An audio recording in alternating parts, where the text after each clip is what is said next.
మంచు వారింట కుటుంబ కలహాల నేపథ్యంలోనే ఇప్పుడు మంచు విష్ణు తన కుటుంబ సభ్యులతో దుబాయ్లో ఉంటున్నారా? భవిష్యత్తులో మంచు విష్ణు తన కుటుంబంతో దుబాయ్లోనే స్థిరపడాలని కోరుకుంటున్నారా అంటే అవుననే సమాధానం ఇస్తున్నారు కొంతమంది సినీ విశ్లేషకులు. ఈ నేపథ్యంలోనే ఇదే అంశం మీద మనం విశ్లేషణ చేసుకునేటువంటి ప్రయత్నం చేద్దాం. ప్రస్తుతం మనతో పాటున్నారు ప్రముఖ సినీ రాజకీయ విశ్లేషకులు, ప్రముఖ సీనియర్ జర్నలిస్ట్ అయినటువంటి దుర్గా వడ్లమణి గారు. వారితో మాట్లాడదాం. దుర్గా, నమస్తే అండి. నమస్తే. మంచు కుటుంబంలో అగ్గిరాజుకుందని ఇప్పుడు ఆస్తి తగాదాల విషయంలో ఒకరి మీద ఒకరు ఆరోపణలు చేసుకుంటున్నారు మంచు కుటుంబంలో అంటూ కొన్ని వార్తలు వస్తున్నటువంటి నేపథ్యంలోనే, కుటుంబ కలహాల నేపథ్యంలోనే మంచు విష్ణు తన కుటుంబంతో ఇప్పుడు దుబాయ్లో ఉంటున్నారని, రానున్న రోజుల్లో కూడా అతను దుబాయ్లోనే స్థిరపడాలి అని కోరుకుంటున్నట్లుగా కొన్ని వార్తలు వస్తూ ఉన్నాయి. ఆయనకి అక్కడ కొన్ని ఆస్తులు ఉన్నట్లుగా కూడా కొన్ని వార్తలు వస్తూ ఉన్నాయి. ఏంటి, వీటిని ఎలా చూడాలి? అంటే మీరు తీసుకుంటే కనుకైతే యాక్చువల్గా విష్ణుతోటే ఉంటారు మోహన్ బాబు గారు. విష్ణు ఫ్యామిలీ మోహన్ బాబు గారితో కలిసి ఉంటుంది. అలాంటి విష్ణు ఈరోజు ఎందుకు దుబాయ్లో సెటిల్ అవ్వాలనుకుంటున్నారు? వాళ్ళకి ఆస్తులు బాగా ఉన్నాయి, వెరానికాకి చాలా ఆస్తులు ఉన్నాయి, అవన్నీ ఓకే, ఎవరు దానికి కాదని అంటలే. అయినా కూడా కుటుంబానికి ప్రాధాన్యత ఇస్తాడు విష్ణు. మనం గమనించినట్టయితే, అంటే తండ్రి అంటే గౌరవం ఉంది, తల్లి తండ్రితో కలిసే ఉంటున్నాడు, లక్ష్మి కూడా వచ్చి వెళ్తూ ఉంటారు ఆవిడ. అంటే ఈ నేపథ్యంలో ఎందుకు ఇట్లాంటి నిర్ణయం తీసుకున్నారు? దానికి మనోజే కారణమా? ఫస్ట్ నుంచి కూడా విష్ణుకి మనోజ్కి భేదాభిప్రాయాలు ఉన్నాయి, భిన్నాభిప్రాయాలు ఉన్నాయి. అది కుటుంబ విషయంలో కావచ్చు, ఆస్తుల తగాదాల్లో కావచ్చు, అన్ని రకాలుగా. కానీ ఇప్పుడు జరుగుతున్న అంటే ఈ గొడవలు జరుగుతున్న నేపథ్యంలో మోహన్ బాబు, మనం గతంలో చూసాం ఆయన ఇంటర్వ్యూస్, ఆయన ఏం చెప్తాడంటే, నాకు లక్ష్మి అంటే భయం, నా మనవలంటే నాకు చాలా ఇష్టం, మనవరాళ్ళు అన్నా కూడా అలా చెప్పుకుంటూ వస్తాడు ఆయన మామూలుగా. అంటే కూతురికి ఆయన చాలా ప్రేమ పంచిస్తాడు, అందుకే అది ఫస్ట్ నుంచి ఉంది, ఆయన కూతురు అంటే చాలా ఇష్టం కూడా. కానీ అటువంటి వ్యక్తి ఈ రోజు ఇంత ఇబ్బందులు గురవ్వాలా? అంటే ఇప్పుడు తండ్రిని కాదనుకుని, అంటే తల్లి తండ్రితో ఉండే విష్ణు ఈ రోజు ఫ్యామిలీతో దుబాయ్లో ఎందుకు సెటిల్ అవ్వాలనుకుంటున్నారు? అంటే మనకి మనోజే కనిపిస్తున్నాడు కారణం. ఇప్పుడు ఇంతలాగా, అంటే ఇప్పుడు ఒక పక్క సినిమాలు కూడా చేస్తున్నాడు అతను. భక్త కన్నప్ప చేస్తున్నట్టున్నాడు కదా. భక్త కన్నప్ప సినిమా అయ్యాక సినిమాలకు గుడ్ బై చెప్తాడా? అది కూడా ఒక సందేహం వస్తుంది కదా. లేదు దుబాయ్ నుంచి వచ్చి చేసుకుని వెళ్ళిపోతాడా? ఇప్పుడు అతనికి ఫ్యామిలీ పరంగా అతనికి చాలా బాగుంది చెప్పాలంటే. భార్య కూడా చాలా చక్కగా ఆవిడ సహకరిస్తుంది, వాళ్ళకి పిల్లలంటే ఇష్టం, 4 పిల్లల్ని కన్నారు, అన్నీ బాగున్నాయి. అంటే అతని కుటుంబ నేపథ్యం తీసుకుంటే మనం ఒక తండ్రిగా, ఒక భర్తగా అతను సక్సెస్ అయ్యాడు. సినిమాల్లో సక్సెస్ అంటే మంచి సినిమా 1-2 వచ్చాయి తప్ప పెద్దగా మోహన్ బాబు స్థాయికి అయితే అతను వెళ్ళలేడు. ఢీ సినిమా చెప్పుకోవాలి. అసలు ఇప్పుడు మంచు విష్ణు కుటుంబం దుబాయ్లో ఉండడానికి కారణం ఏంటి?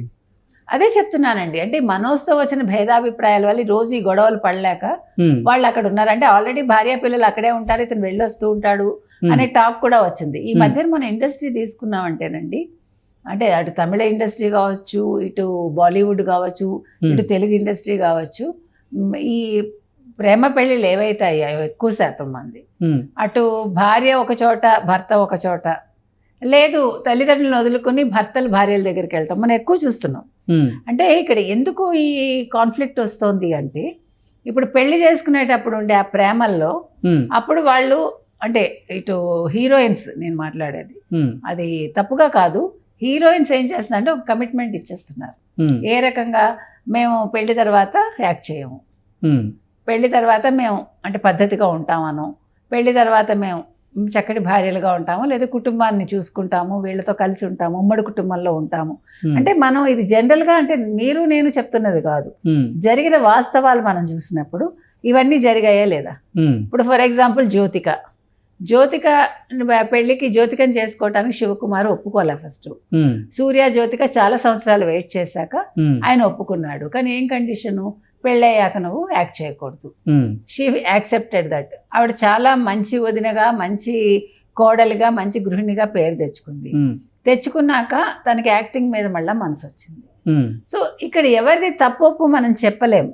కాకపోతే మనం ఒకసారి మాట ఇచ్చాక మాటను వెనక్కి తీసుకోవాలా? అది మనం ముందే ఆలోచించుకుని అసలు ఆ పెళ్ళే చేసుకోకపోతే ఇన్ని కాన్ఫ్లిక్ట్స్ రావా? అంటే ఇది ఒకటి ఆలోచించుకోవాల్సిన అంశం. ఇప్పుడు సమంతని తీసుకోండి, మరి అమలని తీసుకోండి. అమల పెళ్ళయ్యాక ఆవిడ యాక్ట్ చేయలేదు, తర్వాత పెద్ద అయ్యాక ఒక 2 సినిమాలు చేసినట్టున్నారు ఆవిడ. కానీ నమ్రతను తీసుకుంటే మన మహేష్ బాబు విషయంలో షీఈ్ వెరీ, అసలు మీరు నమ్మరు, ఆవిడ ఎంత ఖచ్చితంగా చెప్తుందంటే ఒక్క సెకండ్ కూడా నేను తెర మీద కనిపించడానికి ఇష్టపడిన అంటుంది. అంటే వేరే వాళ్ళతో యాక్ట్ చేయాలి. మొన్న కూడా ఇటీవల కూడా ఆవిడ ఒక మంచి ఇంటర్వ్యూ ఇచ్చినప్పుడు అదే మాట చెప్పింది. అంటే ఒక మంచి ఫామ్లో ఉండే వ్యక్తి నేను చెయ్యను అని, నాకు మహేష్ బాబుకి నేను యాక్ట్ చేయడం ఇష్టం లేదు, నేను అది ఒప్పుకునే పెళ్ళికి ఒప్పుకున్నాను కాబట్టి నేను చెయ్యను ఆవిడ ఖచ్చితంగా చెప్తోంది. ఆవిడ ఇప్పటికి కూడా అదే మాట మీద ఉంది. ఫ్యూచర్లో కూడా నాకు ఆ థాటే రాదు అని ఆవిడ ఎంత ఖచ్చితంగా చెప్పిందంటే, నమ్రతకు డబ్బు లేదా, డబ్బు ఉంది, పేరు లేదా, పేరుంది.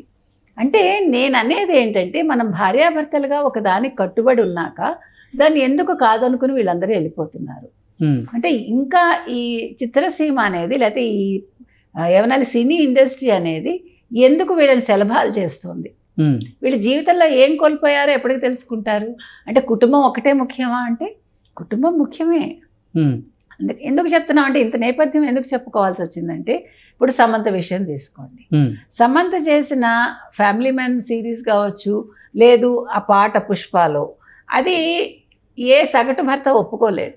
ఎంత విశాల హృదయం ఉన్నా కూడా కొంచెం భరించలేని విషయాలు కదా. అది కూడా ఆవిడ కూడా కమిట్మెంట్ ఇచ్చింది కదా. నువ్వు అక్కినేని కుటుంబంలోకి వెళ్ళినప్పుడు నీకు తెలుసు కదా ఎలా ఉండాలో, అప్పుడు ఎందుకు ఇలా చేసావని చాలామంది ప్రశ్నిస్తున్నారు అమ్మాయిని.